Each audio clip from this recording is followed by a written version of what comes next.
You can't stay in business with leaking roofs. You're not going to keep the customers, or you're not going to maintain the customers if you don't maintain the facilities. I first met Josh in 2016. He was knowledgeable. He had worked on roof crews. He explained to me how they were going to take the roof apart and put the roof back together. He was very detail driven. He seemed to me to be a man of integrity, and that his commitment was his word.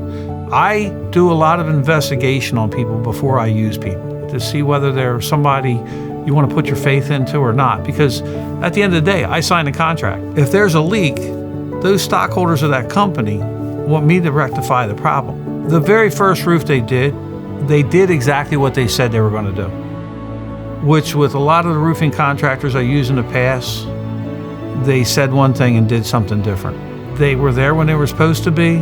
They had all their safety equipment set up. They were organized and they kept a clean environment.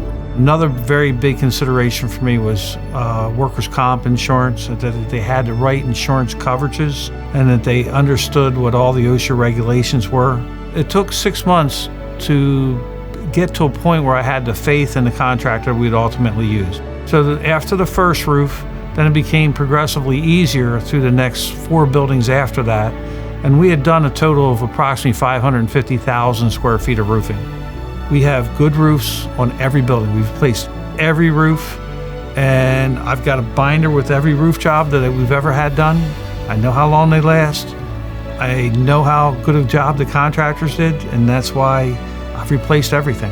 If you spend your money wisely, you can go on and worry about other functions and other issues going forward. You don't have to keep going back and addressing the same issue. It's definitely a comfort feeling. It's like having a good pillow underneath your head, you know?